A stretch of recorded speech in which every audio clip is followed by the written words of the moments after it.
একেই বলে ইন্দ্রপতন। এই ইন্দ্রপতন ইস্টবেঙ্গল কোচ কার্লোস কোয়াদ্রাতের পদত্যাগে। 3 ম্যাচ হেরে আইএসএলে সমর্থকরা ছিলেন মনমরা। কেউ কেউ দাবি তুলেছিলেন কোচকে চাকরি থেকে বরখাস্ত করা উচিত। অনেকেই 3 ম্যাচ পরাজয়ের পর বিশেষজ্ঞের মতো এটা নয় ওটা করা উচিত ছিল, ওই সিস্টেম নয়, বরং 4-2-4 খেললে এমনভাবে হারতে হতো না, এই রকম নানা অভিমত ব্যক্ত করেছিলেন। এরপর বিশ্লেষণ যে পর্যায়ে হচ্ছিল তারপর মনে হয়েছে ইস্টবেঙ্গল কোচ কার্লোস কোয়াদ্রাত দলের বোঝা হয়ে যাচ্ছেন, যা কোয়াদ্রাতের মনকেও গভীরভাবে নাড়া দিয়েছিল। স্পেনের মানুষ কার্লোস কোয়াদ্রাত গত মৌসুমে কোচের দায়িত্ব নিয়ে একটা বিপর্যস্ত হেরো দলকে টেনে তোলার যথাসাধ্য চেষ্টা করেছিলেন। অতি কম মেধার একটা মাঝারি দলকে সাধ্যমতো ভালো রেজাল্ট দেওয়ার লড়াই করেছিলেন। তার চেষ্টার কোনো খামতি ছিল না। ভাঙাচোরা দল নিয়েই দেখিয়েছেন চমক। ডুরান্ড কাপে গ্রুপ লিগে গত বছর মোহনবাগান সুপার জায়ান্টকে হারানোর পর ফাইনালে হেরে রানার্স হয়েছিল ইস্টবেঙ্গল। এরপর সুপার কাপে চ্যাম্পিয়ন করেছেন ইস্টবেঙ্গলকে। বহুদিন পর লাল হলুদ দাবি করে ট্রফি শোভা পেয়েছে। ইমামে ইস্টবেঙ্গল এভাবেই কোচ কার্লোস কোয়াদ্রাতের উপর নির্ভরশীল হয়েছিল। কার্লোস হয়ে গিয়েছিলেন ম্যাজিশিয়ান।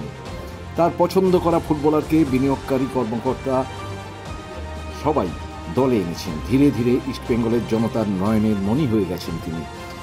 ভদ্র সদা হাস্যময় মানুষ ছিলেন। সহজেই সবাইকে আপন করে নেওয়াটা ছিল তার সহজাত একটা গুণ।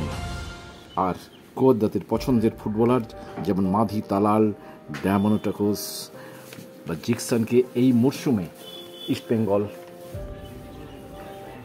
সই করেছে, তেমনি সমর্থকরা আশায় বুক বেঁধেছে। কিন্তু পরপর 3 ম্যাচে হার সব কিছু বোধহয় শেষ করে দিল।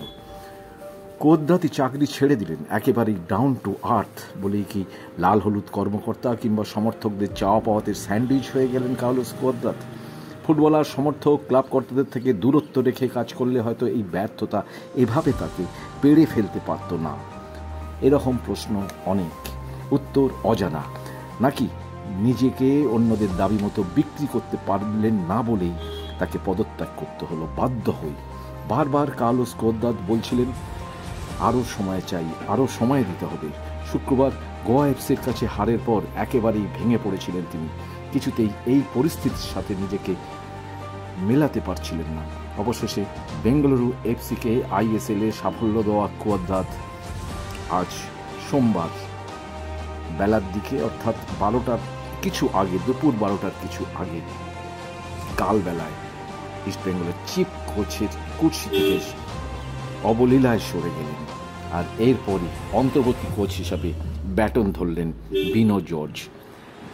কার্লোস কোয়াদ্রাতের পদত্যাগের ফলে অনেক প্রশ্ন রেখে গেল, যা নিয়ে হয়তো ময়না তদন্ত হবে ভবিষ্যতে। কিন্তু আজ থেকে কার্লোস কোয়াদ্রাত ইস্টবেঙ্গলের কোচ নয়, এটাই সততই সত্য। আজ এই পর্যন্ত। আপনারা ভালো থাকবেন, সুস্থ থাকবেন। আমরা যা বললাম তা নিয়ে আপনারা অবশ্যই কমেন্টস করবেন।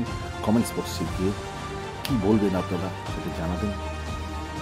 আমরা ফিরব আবার পরে অন্য কোনো দিন ইস্টবেঙ্গল নিয়েই আপনাদের সামনে।